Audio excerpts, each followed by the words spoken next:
Muy bien, oremos. En el nombre del Padre, y del Hijo, y del Espíritu Santo. Amén. Dios te salve María, llena eres de gracia, el Señor es contigo. Bendita tú eres entre todas las mujeres, y bendito es el fruto de tu vientre, Jesús.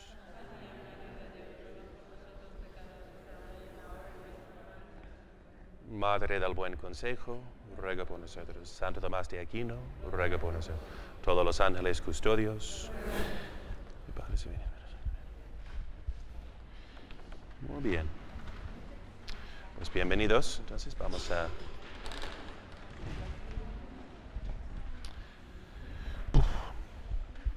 vamos a hablar hoy sobre la confirmación, ¿no?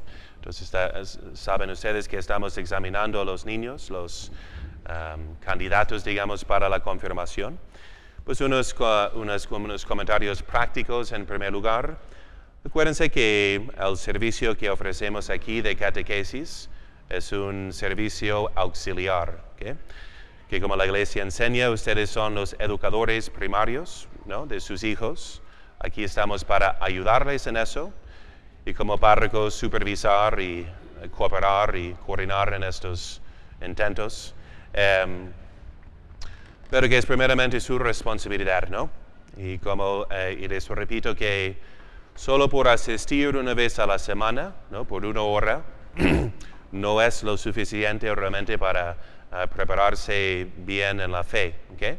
Especialmente para ser un soldado de Cristo, es lo que trata la confirmación, de poder defender la fe en el foro público, ¿no? Entonces, debe de haber, si están educando a sus hijos en la casa, por ejemplo, pues instrucción en la doctrina cada día, ¿no?, como parte de sus materias educativas de la casa, o si están en una escuela católica, por ejemplo, pero supervisando y revisando lo que están estudiando, ¿ok?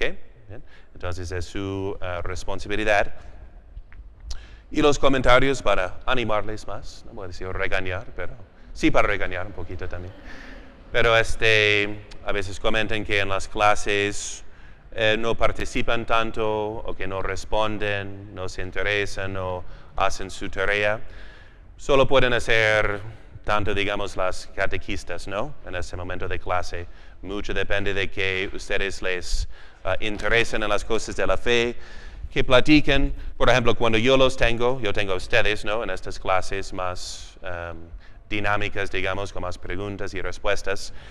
Igual cuando los tengo en sus grupos, por ejemplo, de acólitos o de los homeschoolers o mesculeros, digamos, o de las doncellas también.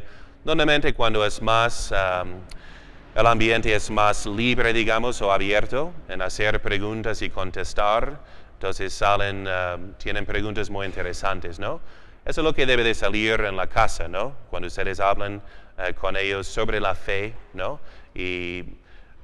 Porque dice, es el método, digamos, socrático, ¿no?, y que hemos incorporado a través de Santo Tomás de Aquino, pues en los catecismos, en las homilías, por ejemplo, ¿no?, siempre empezar con la pregunta antes de contestarla. El primer paso es obviamente memorizar, ¿no?, la doctrina, pero el segundo paso es luego pensar en lo que estamos memorizando, ¿okay? Y eso empieza con la pregunta, pero eso sale más naturalmente en el contexto de la casa, hablando de sus vidas, sus preguntas, etc., ¿ok? Entonces, de siempre tener esta conversación con sus hijos en la casa, de siempre tener un tiempo de catequesis, y que no sea simplemente doctrina, sino cómo vivir la fe también, ¿ok? Recomiendo especialmente, hay un libro se llama Vidas de Santos, ¿okay?, de 4 tomos, ¿okay?, del padre Eliezer Salesman. ¿Okay? Se vende en cualquier librería católica, es de 4 tomos. Pues es lo que leemos durante las misas entre semana muchas veces, sobre el santo de cada día, unos 7 minutos, ¿okay? Si no lo escuchan aquí en misa, por ejemplo, que se lo lean en la casa, ¿okay? Sería muy bueno antes de cenar o después, si van a rezar el rosario, y también leer algo de los santos, ¿verdad? Porque ahí vemos a la fe viva, ¿okay? Y encarnada, ¿no? En ejemplo de los santos. Y ayuda mucho para que aprendamos cómo llegar a la santidad, tomando en cuenta que muchos santos no nacieron santos, ¿okay? Y unos andaban muy vagos, por ejemplo, pecadores por un tiempo, ¿no? San Agustín, hubo niños muy puros, como Santo Domingo Sabio, y unos que se desviaron, como San Gabriel de la Dolorosa, ¿no? Entonces, cómo se convirtió, hasta rompió sus promesas que hizo a Dios, era muy festejín, mucho de baile con las chicas. Entonces tenemos ejemplos de cada estado de vida, de vidas distintas, ¿no? Conversiones constantes. Además menciona sus milagros, ¿okay? Que hicieron en esta vida y cómo llegaron a la santidad, ¿okay? Entonces es muy importante, además de tener esta conversación, pues una lectura con la familia cada día, además de la oración, ¿okay? Porque hay un dicho, ¿no? De si no vivimos según creemos, vamos a terminar creyendo según vivimos, ¿okay? Entonces la causa principal del abandono, digamos, de la fe, es normalmente por una vida desordenada, ¿okay?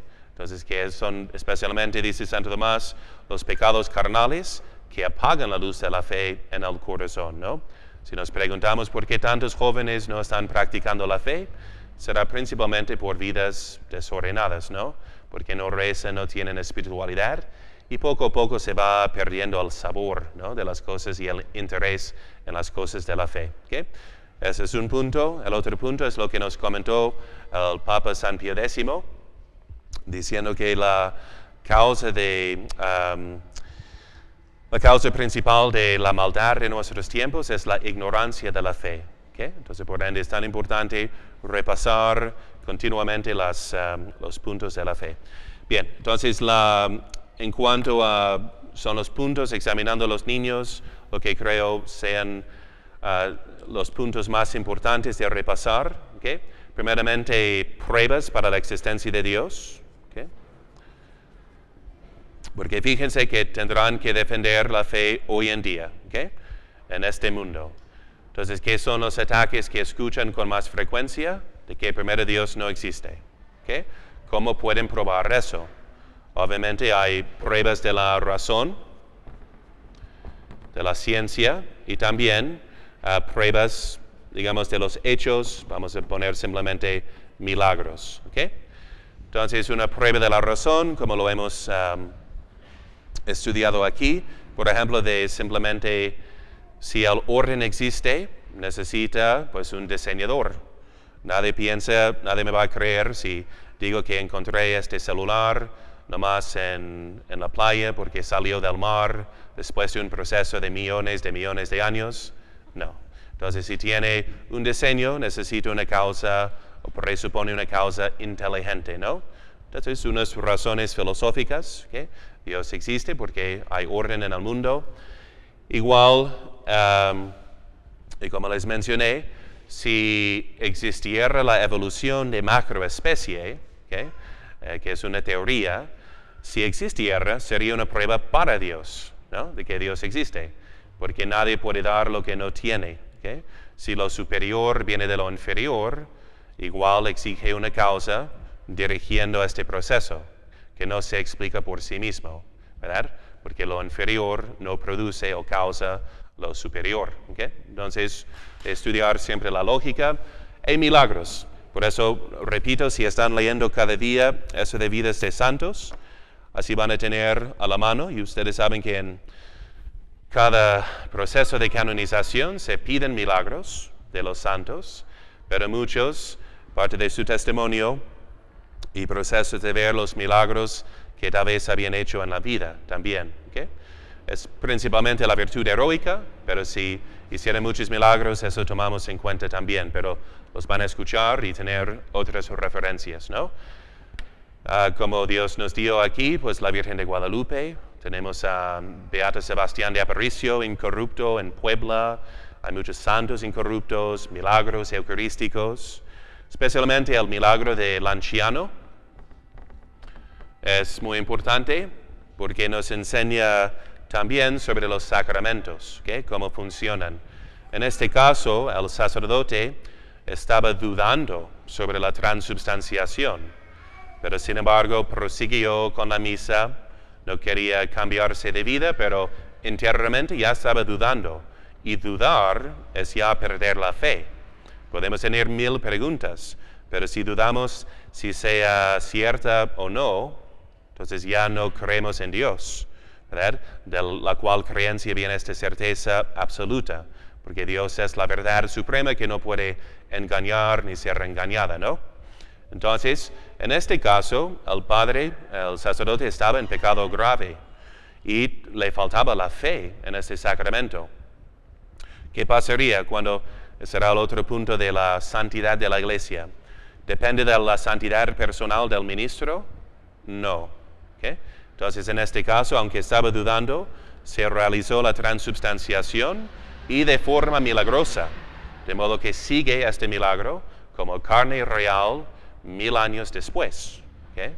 Entonces, es carne y analizada, examinada por científicos, como si fuera nomás una muestra, concluyeron que es carne humana del corazón y como viva o recién sacada. ¿Okay? Entonces, eso después de 1000 años. Me acuerdo que una vez que dejé arrachera que me donó un señor aquí en la sacristía por la noche, al día siguiente, aunque la lavé muchas veces, muy triste, ya no sirvió. ¿Okay? Estaba pudrida. Mientras la carne de este milagro sigue totalmente intacta y fresca, viva 1000 años después. ¿Okay? Entonces, estudiar unos milagros, ¿okay? Que es la manera más fácil, ¿okay? De demostrar nuestra fe. ¿Okay? Pruebas de que Dios existe. También de tener muy claro, al otro punto, quién es Jesucristo. ¿Okay? Ustedes saben que Dios es uno y trino, ¿okay? El Padre, el Hijo y el Espíritu Santo. ¿Okay? Dios es uno, ¿okay? De naturaleza, más 3 de persona. ¿Okay? Entonces, 3 personas, una sola naturaleza. ¿Okay? Jesucristo, y como platicamos en la última plática, persona corresponde a la pregunta ¿quién? ¿No? Y naturaleza a la pregunta ¿qué? Si escuchamos un ruido, preguntamos ¿qué fue eso? Si escuchamos una voz y sabemos que es un ser humano, ahora preguntamos ¿quién? ¿Okay? Entonces, filosóficamente, es el quién que actúa. ¿Okay? ¿Está escribiendo ahora mi mano? No, más bien yo estoy escribiendo, no hablamos así, ¿no? Es más bien la persona, yo estoy escribiendo a través de mi mano, por tener una naturaleza humana, puedo pensar y con la ayuda de café y, ¿no? En la mañana y escribir y exponer, ¿ok? Entonces, persona, naturaleza. En Dios son 3 personas, una sola naturaleza. Ahora bien, ¿quién es Jesucristo? ¿Okay? Si examinamos su qué, vemos que por sus acciones, entonces hace milagros, lee pensamientos, se resucita a sí mismo, y vemos de modo que tiene una naturaleza divina, obviamente, ¿okay? Y también vemos que tiene una naturaleza humana, porque se cansa, duerme, come, llora, padece y muere. ¿Okay? Entonces, de Jesucristo, de naturalezas, son 2 naturalezas, humana y divina. Más de persona es una sola. ¿Okay? Entonces, es una sola persona. Si fueran 2 personas, ahora, ¿quién es? Es una esquizofrenia metafísica, digamos, ¿no? Y de eso depende la redención. ¿Quién está ofreciendo este sacrificio? ¿Una persona divina o una persona humana? Si el sacrificio que ofreció es de una persona humana, ¿saben qué? No estamos redimidos, porque nadie pagó este precio infinito para reconciliarnos a Dios en el orden sobrenatural, porque es natural y no sobrenatural. ¿Sí me explico? ¿Okay? Entonces es una sola persona divina. ¿Cuál persona? Pues la segunda persona. ¿No? Ustedes siempre se acuerdan de que es el Hijo de Dios, es la segunda persona. Si es la segunda persona, es persona divina y no hay una persona humana aparte. ¿Okay? De modo que eso es tan importante para evitar muchos errores modernistas o de cristología, porque si es una persona divina, ¿cuánto valor tienen sus acciones? Valor divino e infinito. Es impecable, o sea, incapaz de pecar. ¿Okay? Cuando le tentaban ¿por qué permitió? Y es omnisciente, incapaz de equivocarse, es también omnipotente. ¿Okay? Entonces, que son los fundamentos para entender lo que está haciendo, ¿no? Por ejemplo, cuando pregunta quién me tocó, ¿es porque no sabía? Sí sabía. Entonces, como ustedes como papás preguntan, ¿quién hizo eso? Ya saben. Pero ¿qué quieren sino que se presente, ¿no? Para esta lección moral, para que se confiese. Igual el Señor quería hacer un milagro público, por eso hace la pregunta. ¿Okay? ¿Era capaz de impedir su pasión? Él mismo dijo, ¿no? Que podría mandar millares de ángeles para impedir eso, pero no quiere, que nos indica que padece voluntariamente. ¿Okay? Como dijo en la última cena, este es mi cuerpo entregado, Él quiere entregarlo. ¿Okay? Y es impecable porque, ¿qué pasa en la tentación en el desierto con Satanás? ¿Hay un riesgo de que peque? Ok, tiene voluntad humana, pero la voluntad humana puede actuar por sí misma. Entonces, mi voluntad de repente me puede atacar. No, entonces, es la persona que actúa con su voluntad, con su intelecto. ¿Okay? Entonces, ¿era capaz de pecar? Si fuera posible, tendríamos que decir que Dios era capaz de pecar. ¿Cómo? Ok, pero Dios es capaz de pecar, hacer mal, ¿no? Es la bondad infinita, ¿no? Okay. Y así, entonces, ¿qué es la moraleja de sus tentaciones? ¿Por qué quiere pasar por tentaciones? Para enseñarnos cómo vencerlas. También permite que el diablo le examine de cierto sentido. Es otro comentario de los santos de que él quiere saber si es el Hijo de Dios, ¿no? Le propone tentaciones, pero es para nuestro aprendizaje. Pero en sí es incapaz de pecar, porque cualquier acción, tenemos que decir, la segunda persona de la Santísima Trinidad se equivocó, pecó, blasfemia, ¿no? No se puede decir, ¿ok? Que es muy común en errores modernistas, ¿no? Decir que no sabía quién era y... A ver, entonces Dios Hijo no sabía, ¿no? ¿Ok? Bien, entonces una persona divina, dos naturalezas, humana y divina, ¿ok? Muy importante tener eso de memoria y captar qué son las consecuencias. ¿Qué más? En el credo, también muy importante, la iglesia. ¿Okay? La iglesia es santa. ¿En qué sentido? Porque tenemos enemigos, ¿no? Todos los ateos, ¿verdad? Que atacan este punto de que Dios existe. Los testigos, los de la luz del mundo, atacan que Jesucristo dicen que no era Dios. ¿Okay? También contra la iglesia. Todas las sectas van a decir, nosotros somos la iglesia de Jesucristo, ¿no? Los mormones, los evangélicos, todos van a decir eso, ¿no? Sabemos que según el credo apostólico, nos dijeron que son 4 marcas, ¿no? Que es una santa, católica y apostólica. Ataca al mundo, ¿no? Especialmente la masonería, digamos, a la izquierda, ataca este punto de que la iglesia es santa, diciendo que no, pues por los escándalos, ¿no? De tal padrecito, de tal papa, de tal obispo, de modo que ya no es santa. ¿Okay? ¿Cómo defendemos que la iglesia es santa? Para tener si se acuerdan de principio, medios y fin. ¿Okay? Ahí tienen la estructura en la mente. Casi todos los niños me dicen, porque su cabeza es santa. Pero eso reconocen todos los protestantes también. ¿Están de acuerdo? Sí, nuestra iglesia es santa también porque Jesucristo, infinitamente santo, la fundó. ¿Ok? ¿Qué más Entonces, tenemos Cristo como el principio, ¿okay? La cabeza actual, ¿okay? Tiene un representante en la tierra, el Papa. ¿Y qué es su fin? El fin de la Iglesia, en cuanto a la santidad, es nuestra salvación. ¿Y hay miembros que han alcanzado la santidad, que están en el cielo? Sí, los santos, otra vez. Hagan la lectura cada día. Entonces, la fin es la salvación, de ser santos en el cielo. ¿Sabemos que están ahí en el cielo? Sí, porque hacen milagros también. ¿Okay? Entonces, sabemos que es posible alcanzar la santidad, porque la cabeza es santa, pero este punto es, digamos, el más importante prácticamente. ¿Okay? Porque nunca nos vamos a cambiar de religión. Porque solo la Iglesia Católica tiene las fuentes, digamos, de santidad. ¿Okay? ¿Qué son las fuentes de santidad?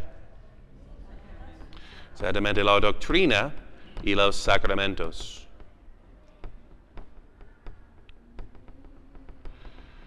Decimos también las leyes universales, ¿okay? Ya que la Iglesia es santa también en sus ceremonias, no nos puede dar, como definió el Concilio de Trento y la Iglesia contra los jansenistas, no nos puede dar ritos litúrgicos que inciten la impiedad, que no sean santas en sí, ¿okay? Entonces eso también es un punto importante, ¿no? En la crisis no puede llegar hasta que hayan prevalecido las puertas del infierno. ¿Okay? Y hay definiciones que garantizan también la santidad en sus ritos litúrgicos. ¿Okay?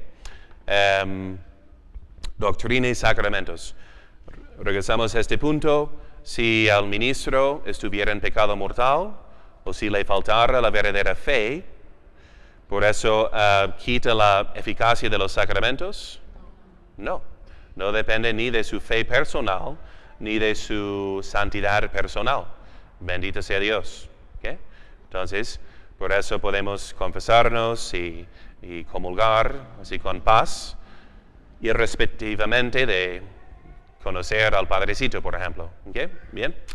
Los medios de santidad. ¿Okay? Es muy importante enfatizar eso. La doctrina nunca se ha cambiado. ¿Okay? En 2000 años, como converso a la fe católica, es algo que me impresionó mucho. Cuando entendí que, y aquí podemos admitir, para fortalecer el argumento, si hemos tenido papas escandalosos, si hemos tenido obispos malos, hemos tenido concilios ecuménicos donde estaban dándose golpes y con mucho pleito. Pero sin embargo, a pesar de toda nuestra humanidad pecaminosa, entonces nunca se ha cambiado la doctrina. Mientras en las sectas la cambian, ¿no? Entre protestantes normales nomás se dividen y fundan otro grupo. Si fuéramos una iglesia protestante, de repente, yo no estoy de acuerdo, y se dividen en dos, ya, ¿no? Entonces, entre las más, con una organización más formal, los testigos, los mormones, han cambiado su doctrina según su ventaja, ¿no? Cuando se prohibió la poligamía por el gobierno federal, y los mormones, su profeta tuvo una locución que dijo que ya no se permite, ¿no? Para evitar las demandas, ¿okay? Y tenían discriminación contra los negros. Entonces ahora pueden ser obispos. Al mismo tiempo que sale una ley federal, ¿no? En contra de la discriminación, ¿okay? Se acomodan. El fundador de los testigos predijo el fin del mundo 3 veces, ¿okay? Entonces ellos cambian su doctrina según como instituciones humanas. Mientras, a pesar de todos nuestros seres humanos capaces de pecar, nunca se ha cambiado la doctrina, ¿okay? En cuanto a sus definiciones infalibles, ¿okay? Bien, ¿okay? Este es un punto importante.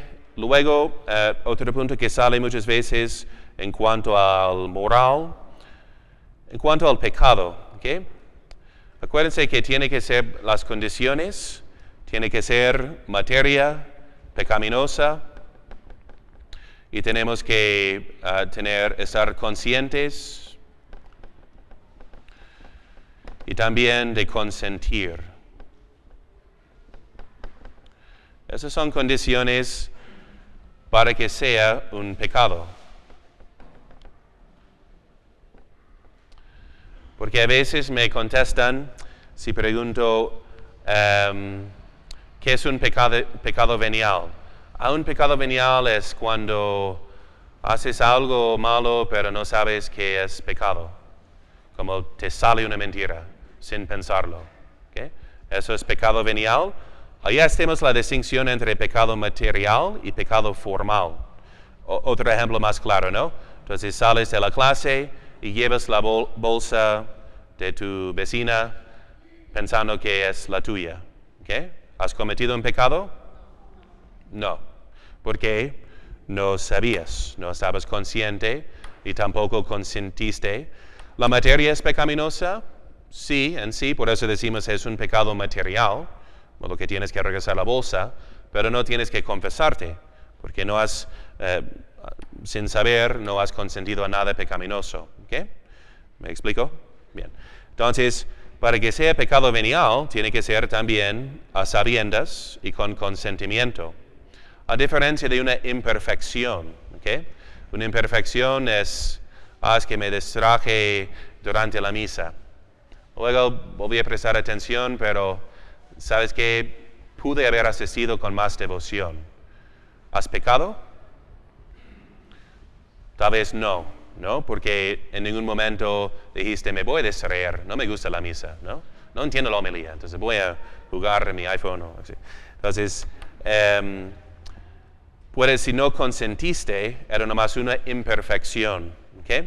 ¿O qué tal, por ejemplo, de no asistir a misa por enfermedad? ¿Tienes que confesarlo después? No, porque no era posible, ¿ok? Y los preceptos positivos no siempre obligan, como sí obligan siempre los preceptos negativos. ¿Okay? Los preceptos positivos de ir a misa, por ejemplo, exige que puedas, ¿no? Entonces es un requisito que tengas la posibilidad. Por enfermedad, si no, sea un impedimento, ya no obliga. ¿Okay? ¿Sí me explico? Ok, entonces por eso a veces preguntamos en el confesionario si ha cometido un pecado voluntariamente. Si yo me quedo con la duda de que sean nomás imperfecciones y no pecados consentidos, por ejemplo, si uno llega diciendo que no, es que tuve muchas tentaciones y pensamientos feos. A ver, ¿los rechazaste? Sí. Okay. También falté a misa porque no podía ir. Okay. Tampoco es pecado. Ahora, no me has dicho un pecado, no te puedo dar la absolución. ¿De qué? ¿No? La materia es el pecado. Pero la materia puede ser de pecados de toda la vida, ¿okay? Aunque sean confesados. Y es recomendable añadir por devoción pecados pasados, distinguiendo que ya son confesados por devoción. ¿Okay? Porque el mismo sacramento hace más reparación de las penas debidas a ellos y nos sirve para humillarnos. ¿Okay? Entonces uno puede decir, por ejemplo, y por causa de devoción, por los años que no practiqué la fe en mi juventud. ¿Okay? Entonces, y eso me da materia segura. Si, por ejemplo, quiere uno cumplir con sus devociones de los viernes primeros, sábados primeros, pero llega y dice, no estoy consciente de algún pecado que he cometido en este mes. Muy bien. Entonces dime un pecado pasado. ¿Has mentido una vez en la vida? Pues sí. Bien. Y por eso a veces preguntamos nomás para tener materias seguras y no conste de que haya pecado con certeza. ¿Sí me explico? ¿Okay? Pero importante distinguir aquí, y además, un pecado mortal y un pecado venial se distinguen por la gravedad de la materia, no por ser consciente y con consentimiento. Eso es necesario para que sea pecado venial. ¿Okay? Entonces, no por ejemplo, robar es pecado venial o mortal. Depende, será la pregunta, ¿no? ¿Qué robaste? 5 pesos, materia leve, pecado venial. Aunque lo hiciste a sabiendas, aunque consentiste, que es pecado, es ofensa contra Dios, pero no es mortal porque no es en sí algo serio o grave. ¿Okay? Una mentira, voy a preguntar, chica o grande o mediana, ¿okay? ¿No? Entonces, o super size, así de, ¿okay? ¿No? Entonces, ¿de qué mentiste? Eso distingue entre venial y mortal. Muy importante, porque si damos la impresión, lo que he notado a veces es que se confunden pensando que un pecado venial es por algo que, una ofensa que hace sin querer o saber, ni es pecado, si no hay consentimiento y conocimiento. Y un pecado mortal es uno que lo haces a sabiendas. Pero imagínense, si uno piensa que cada pecado que comete, si voluntariamente es pecado mortal, sería una vida bastante onerosa, ¿okay? Y penosa. Y eso es, llamamos al rigorismo, que combatió tanto San Alfonso María de Ligorio, ¿no? Contra los jansenistas, ¿okay? Que decían, exageraban que todo sea pecado y que todo sea grave, menos que estés totalmente seguro de que no sea pecado, probablemente lo es. Y eso dice que como esclaviza al alma, ¿no? Si Dios vino para darnos la libertad de ser hijos de Dios, así movidos por el Espíritu Santo, de vivir en este temor de que todo sea pecado, hace mucho daño psicológico, ¿ok?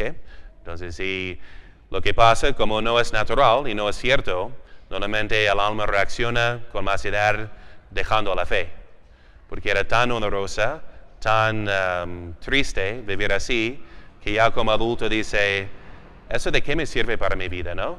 Nomás me causa mucho miedo, mucho temor, mucha preocupación. Entonces, ya no quiero nada de eso, ¿no? Mi religión era disfuncional, ya no creo en eso, ¿ok?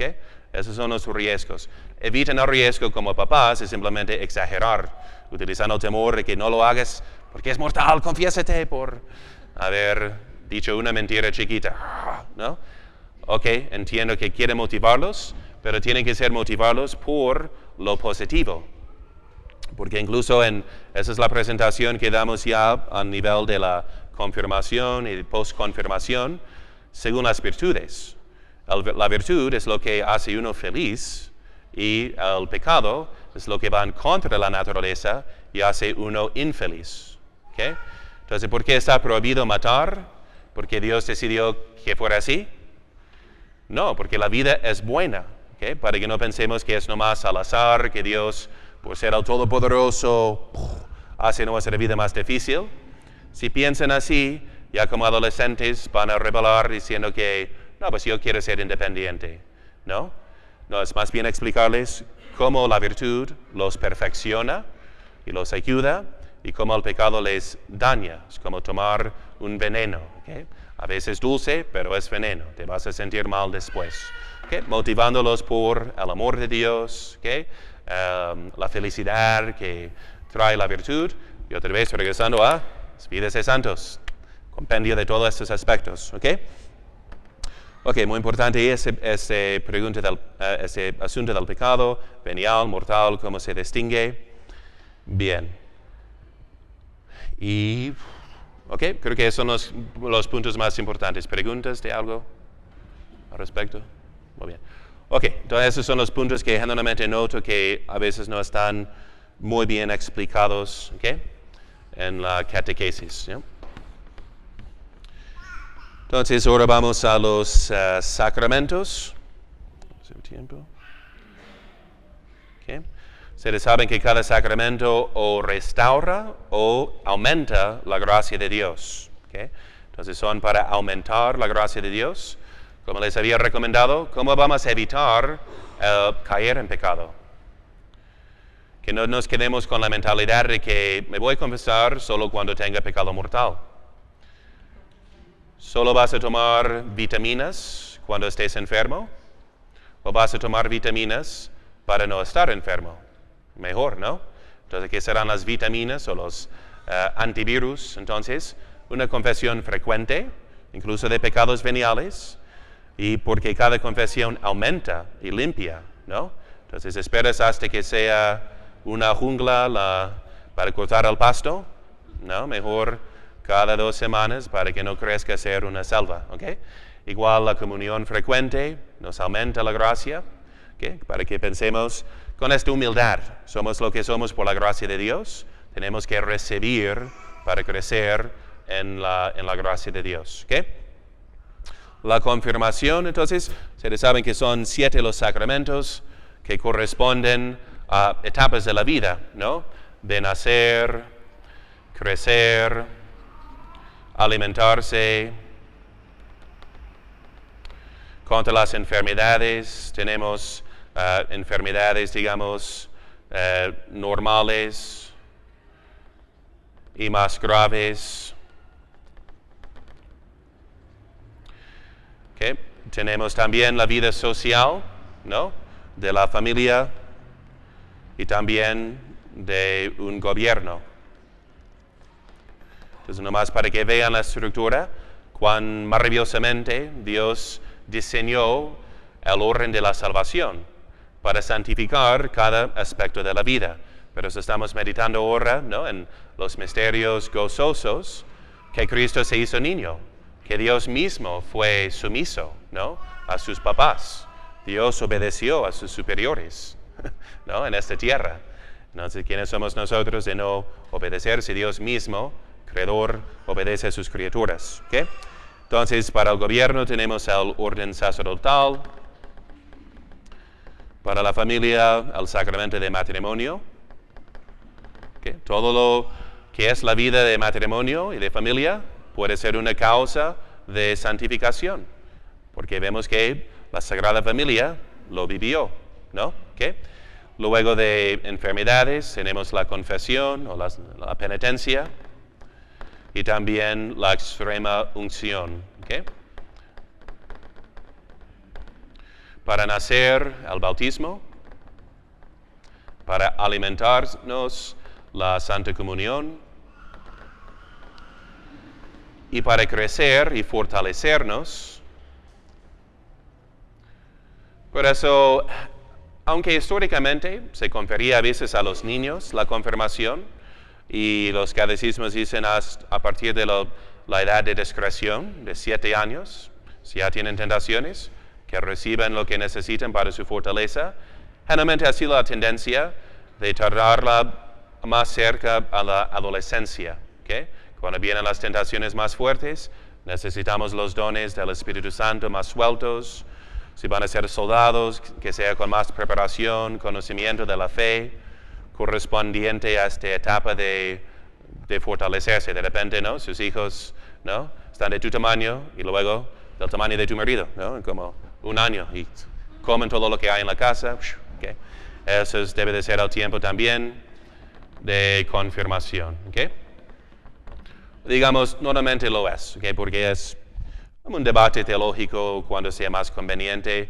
Todo siendo normal, por ejemplo, yo hago las excepciones si sé que, por ejemplo, confirmamos un niño de 9 años de edad una vez, pero venía a misa cada día a colitar, estudia la fe, va de misiones. Ok, si todos los feligreses fueran así, bueno, con suma confianza, mejor darles la gracia más temprano, porque sé que van a seguir estudiando. El problema pastoral que tenemos hoy en día es que es como si el caballo ya come la zanahoria, ya no sigue adelante, ¿no?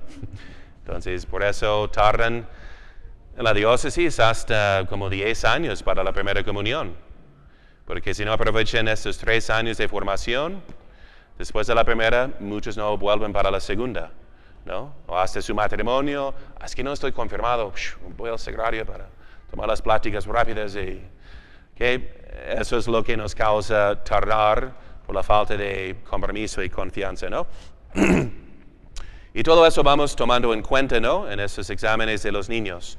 No solamente la parte doctrinal, sino también qué tal viven, practican la fe, la moral, si están estudiando en casa, si están... todo eso tomaremos en cuenta, ¿ok? Y aunque no reciba la confirmación en esta fecha, habrá otra confirmación al fin del año escolar, ¿ok? Entonces les vamos a avisar, ojalá hoy en la noche, si terminamos con todos. Pero esta plática les sirve para aquel momento también, no están perdiendo su tiempo, ¿ok? ¿Verdad? Están aprendiendo mucho, ¿no? ¿Ok? Pero tomando en cuenta todo este aspecto, ¿no? Su compromiso como miembros de la parroquia, todo, ¿ok? Es porque no es una máquina de sacramentos de dispensar, sino una familia. Si soy su padre, lo tomo muy en serio, ¿ok? Tengo que ser responsable, ¿no? No voy a darles, como hay muchos papás buenos para procrear y crear la vida, pero no se quedan después para criar, ¿no?, los hijos. Entonces por eso lo hacemos con esos requisitos, son compromisos de fidelidad, ¿no?, y servicio. ¿Okay? Bien. En cuanto a la confirmación, ¿okay?, ven la estructura. Vamos específicamente a la confirmación.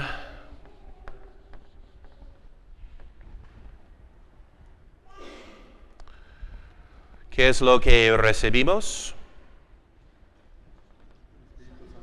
El Espíritu Santo. ¿Qué es la referencia bíblica para este sacramento? Pentecostés, cuando recibieron el Espíritu Santo, que los transformó, ¿no? Porque eran tibios, miedosos, temían al mundo, ¿no?, en contra de Cristo, pero desde ese momento salen con valentía. ¿Con qué más salen? Con entendimiento de la fe, ¿no?, hasta con dones, por ejemplo, para predicar. Entonces indica que recibimos el Espíritu para santificar al mundo, ¿okay?, para nuestra misión como laicos, ¿no?, de ser la sal de la tierra y la luz del mundo. ¿Okay? Entonces el Espíritu Santo viene con valentía y con ciencia. ¿Okay? Los 7 dones, pero... ¿okay? Y se puede repetir, recibimos... Ok, pero ¿a poco no recibimos el Espíritu Santo y los 7 dones en nuestro bautismo? También, ¿ok? Digamos, con este sacramento se sueltan más, o reciben una actualización, ¿okay?, de la aplicación espiritual para que funcione mejor. ¿Okay? Ya tenemos una mejor recepción, ya tenemos 4G, ¿no? Y tenemos una señal mejor para recibir esas gracias actuales. ¿Okay? Entonces ya más fortalecidos como hábitos. Santo Tomás compara los dones a velas de un barco, por ejemplo, para recibir el viento del cielo, ¿no?, para ser empujados cuando estemos ya cansados y no sabemos a dónde ir. En ese momento es el Espíritu Santo que nos lleva. Dice Santo Tomás que son necesarios para la salvación, porque en la vida va a haber tentaciones más difíciles y repentinas. ¿Okay? Igual para ser papás, ¿no? Entonces es difícil, ¿no? A veces. ¿Okay? Entonces, y necesitamos esta intuición de Dios mismo que actúa en nuestra alma. Por eso, tan importante que lo reciban a comienzos o antes de la adolescencia. Ahí vienen las tentaciones fuertes de la carne, del mundo. ¿Okay? Entonces necesitan más poder para sobrevivir en esos momentos. ¿Okay? Bien, no voy a explicar cada don en particular, no tenemos tiempo hoy. Nomás entramos en qué es la materia. Hablamos del crisma y la imposición de la mano, ¿okay?, del obispo. Entonces, técnicamente es más la imposición, ¿okay?, pero así ritualmente incluye el crisma, ¿no? Porque se impone el crisma con esta misma imposición de la mano, que así, ante las preguntas teológicas históricas, así explicamos cómo es la materia, ¿ok? Bien, ahora bien, ¿y quién es el ministro? Materia, ¿okay? Ministro ordinariamente es el obispo. Puede ser un sacerdote si le delega, ¿ok?, este poder. En el Oriente, en el rito bizantino, es normalmente un sacerdote, porque el obispo normalmente lo delega, digamos, pero solo con el crisma que el obispo consagra, ¿no?, que consagramos en la vigilia pascual, ¿ok?, o en jueves, más bien jueves santo, ¿no? ¿Okay? Bien.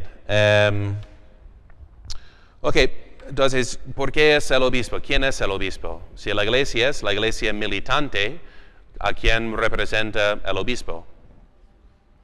Representa a Jesús. Por eso van a notar, por ejemplo, en estas misas pontificales, que en vez de decir Dominus vobiscum, el obispo dice Pax vobis. La paz sea con vosotros. ¿Quién dijo eso? Jesús, ¿no? Resucitado. La paz sea con vosotros. No nos desea que el Señor esté con nosotros, porque está con nosotros en el obispo.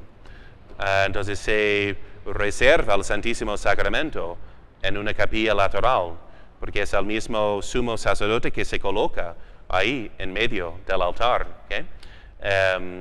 Le saludamos, y es el ordinario del lugar, con una genuflexión, ¿okay? Reverenciando a Cristo presente en él, ¿no? Entonces tiene el báculo, quien es el buen pastor, Jesús, presente en el obispo. ¿Okay? Entonces tiene todo esto, es el sumo sacerdote con su mitra. Y en cuanto a la iglesia militante, es el general del ejército. ¿Okay?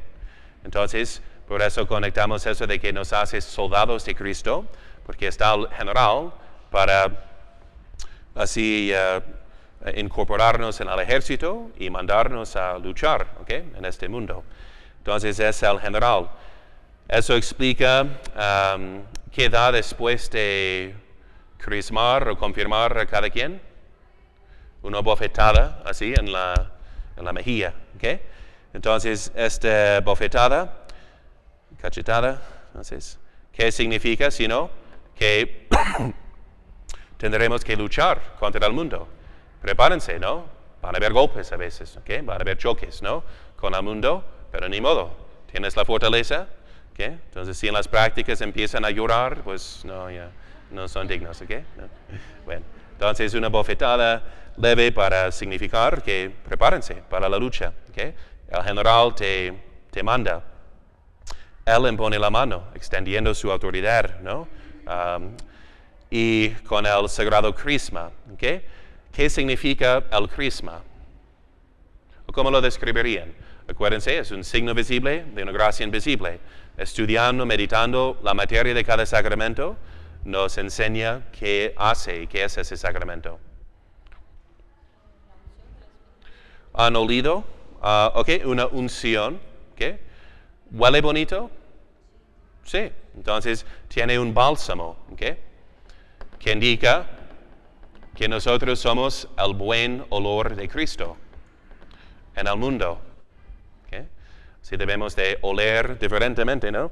¿Okay? Cuando estamos en el mundo, por nuestras buenas obras. ¿Okay? Entonces en el mundo vamos a contagiar a los demás. ¿Okay? Como les mencioné en un sermón, de que básicamente la prueba de nuestra fe debe de ser prácticamente: mira cuán feliz que soy. Que yo tengo una paz y una felicidad que no tienes, porque no tienes a Cristo. ¿Verdad? Debe de ser pura atracción, en primer lugar, viéndonos tan felices, con tanta paz, con tantas buenas obras, con una vida más que lo normal.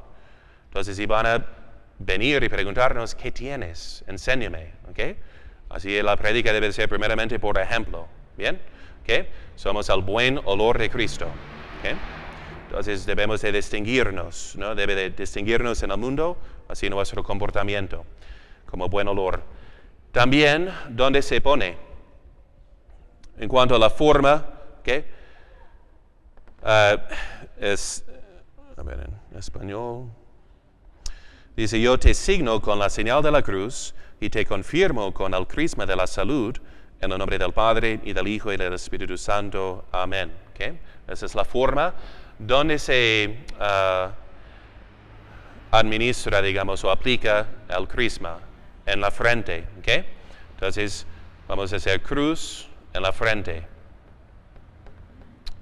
Entonces, ¿por qué en la frente? ¿Qué significa? A ver, psicológicamente. Entonces, si te amenazo, se ve, por ejemplo, el miedo a veces y la preocupación en la frente, ¿no? Es como sede de nuestras emociones, ¿no? A veces de vergüenza, ¿no? Por eso no veo a la gente cuando predico, ¿no? Porque, recuerdo de uno cuando era diácono, y siempre tenía la cara así. Yo pensaba, ¿no me cree? ¿No le convenzo? A ver, entonces, ¿por qué? Y sucede que era nomás su cara de pensamiento, para prestar atención. Pero decía, no, pues está enojado, o que no, mejor. Nomás nos dice, no, nomás vea un poquito por encima de las cabezas de todos, sin ver a nadie. Y, okay, bueno.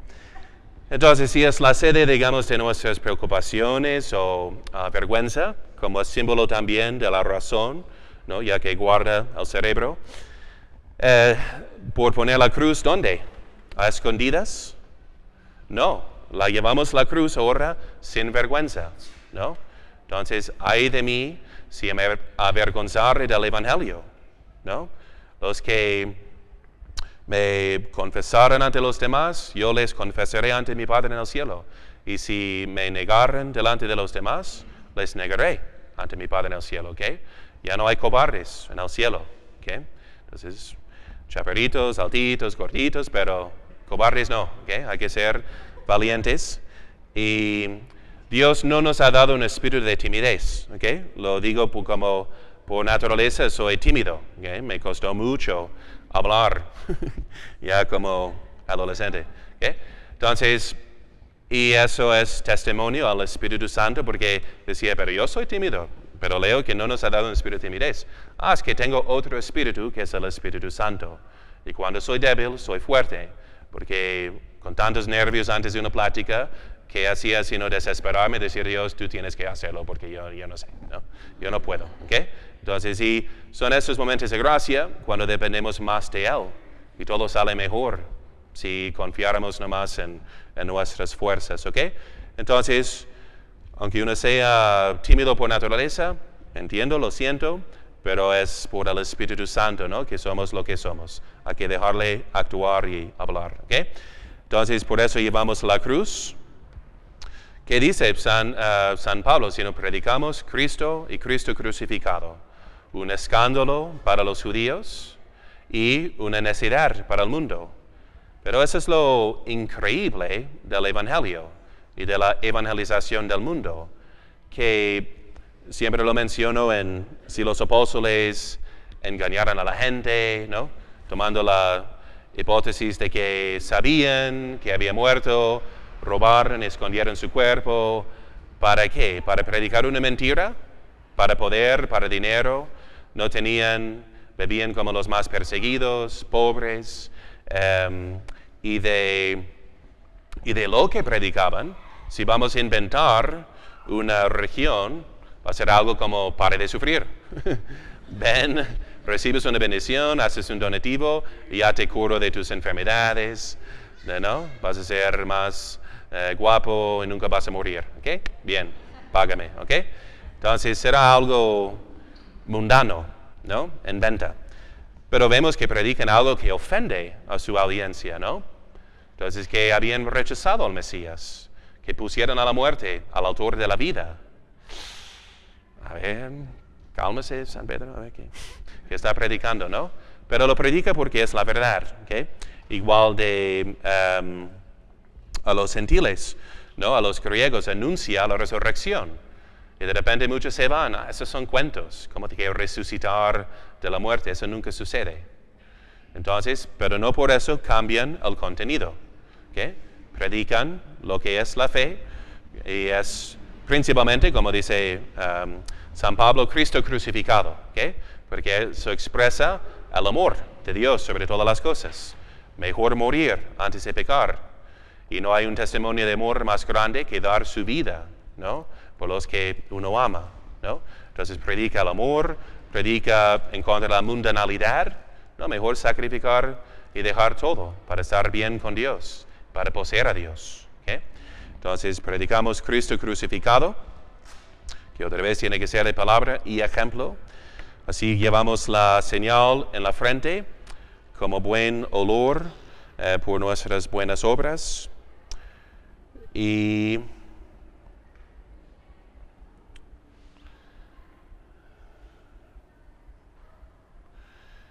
bien, y los padrinos, para eso también hay, para la confirmación, tenemos padrinos para todo, ¿okay? Hasta para la carne asada, ¿no? Entonces, pero un padrino es técnicamente un requisito para el bautismo y para la confirmación y luego para el matrimonio, ¿okay? De comunión es algo práctico para guiarle, ¿okay? Entonces, pero en eso, porque es un compromiso. Además es un signo indeleble, ¿okay? No se puede deleble, entonces se puede borrar, imborrable, digamos, ¿okay? Entonces, no se puede repetir, transforma el alma, pone un sello en el alma, de modo que negativamente va a ser juzgado como soldado de Cristo. Por eso el obispo no debe de darlo a los que están flojos o sin compromiso, ¿no? Será peor en su juicio final ser juzgado como soldado de Cristo cuando ha vivido como pagano y cobarde, ¿okay? Entonces, con mucha seriedad discernimos quiénes pueden ser los candidatos. Todos deben de recibirlo, pero con la debida preparación, ¿okay? Además, que decía de padrinos, entonces, que sean confirmados, muy practicantes. Siempre eso es más importante que sea, es una razón de parentesco, ¿okay? No es que mi hermano se va a ofender, se va a quedar sentido conmigo. Está casado por la iglesia, practica la fe, si no, ¿de qué sirve? No es algo cultural aquí, ¿ok? Es un compromiso ante Dios. Y el padrino debe de tomar su responsabilidad en serio, guiando este alma por las tentaciones difíciles. Porque igual es muy práctico, ¿no? Como adolescentes, muchas veces dejan de hacer caso a sus papás. Quieren, en parte es un deseo natural de ser ya adultos más independientes. Y muchas veces hacen más caso a otro adulto, digamos, a otros pares, ¿no? Como quienes quieren ser, ¿ok? Entonces es muy útil cuando sientes que pues, no me escucha, porque soy su papá. Bueno, habla con tu padrino a ver qué te dice, ¿no? Ok, voy a hablar con padrino porque no es mi papá, porque quiero ser como él, ¿ok? Pensando en eso, es muy práctico para esta etapa, que es difícil, ¿ok? Que tenga alguien de confianza para guiarle por esos momentos difíciles, ¿ok? De tentación. Que los padrinos recen cada día también. Somos lo que somos por la gracia de Dios, ¿ok? Recen cada día. Un padre que predicaba muchas cantamisas, yo le invité a la mía porque sabía que iba a decir que todos presentes recen un Ave María cada día por el recién ordenado padre Romanowski, ¿no?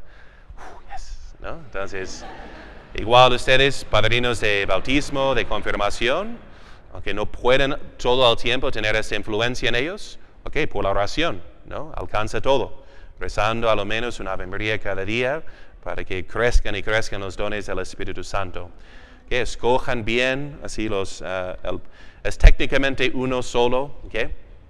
Para la confirmación debe de ser generalmente del mismo sexo, ¿ok? Porque ya con la adolescencia son etapas y preguntas distintas, ¿no? Entonces va a ser alguien que le guíe en ese momento, en la ceremonia, se nota tiene la mano extendida sobre su hombro, ¿ok? Entonces símbolo de fortaleza, de apoyo, ¿ok? Padrinos y bien, entonces ojalá en la siguiente plática alcancemos a explicar un poquito más de la ceremonia, ¿ok? Bueno, si la próxima plática será primero el ensayo para los que se van a confirmar, ¿okay? Si sus hijos no van a ser confirmados en este febrero, será al fin de este año escolar, no se desesperen, ¿ok? Es nomás que hemos juzgado que necesitan más preparación, más compromiso, les va a motivar, pero esta plática, entonces no tendrán que venir al ensayo, sino se van a confirmar sus hijos, ¿ok? Será para el fin del año. Pero esta plática teórica, entonces ya sirve, ¿ok? Bien, si no se olvidan de todo, ¿ok? Bien. Entonces, en la próxima, entonces, un pequeño ensayo y luego un poquito más de explicación sobre elementos de la misa pontifical, ¿ok? Es el obispo que es el sacerdote por excelencia, ¿ok? Nosotros somos sacerdotes de segundo grado en ser extensiones del obispo. Por ejemplo, yo no puedo, aunque tengo el poder de confesar y absolver los pecados, no lo puedo hacer ni válidamente si el obispo no me da esta extensión sobre su grey. ¿Okay? No puedo gobernar, pero es un padre independiente, no tiene autoridad sobre nadie. ¿Okay? Y normalmente se convierten en como dinámicas de sectas pues tienen que manipular o inventar su autoridad que naturalmente no tienen, ¿ok? Igual, confesiones inválidas, matrimonios inválidos también. No puedo casar a nadie menos que sea de mi feligresía. Si voy a otro templo con otros feligreses, necesito que el párroco de ahí me delegue. Si no, no vale. ¿Okay? Entonces, que nos da a entender que como al principio los apóstoles eran obispos, consagraban obispos, y cuando ya había crecido la grey de que no podían proveer los sacramentos a cada uno, entonces a cada quien ordenaban sacerdotes para ayudarles en este ministerio. ¿Okay? Pero es el obispo que es el sumo sacerdote, y eso se refleja mucho en todas las ceremonias que hay en esta... igual, si leen, por ejemplo, San Cipriano sobre la unidad de la iglesia, enfatiza que no haga nada sin el obispo. Cuando hablamos que la iglesia es apostólica, también no solamente en cuanto a la fe, sino también en el sentido jurídico.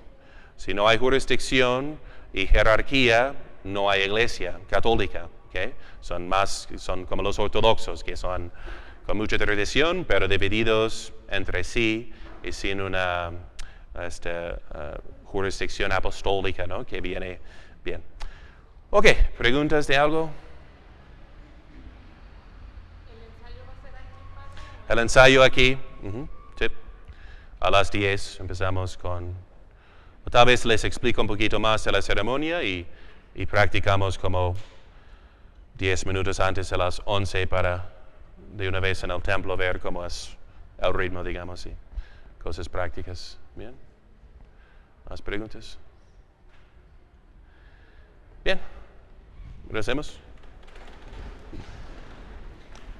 Gloria al Padre, y al Hijo, y al Espíritu Santo. María, Madre de Gracia, Madre de Misericordia. Per intercessionem Beata Maria, Semper Virginis, Sancti Joseph, Sancti Petri, Sancti Pauli, Sancti Jacobi, Omnium Sanctorum, benedictionem potentis, Patris et Filii et Spiritus Sancti, descendat super vos, manet semper. Amen.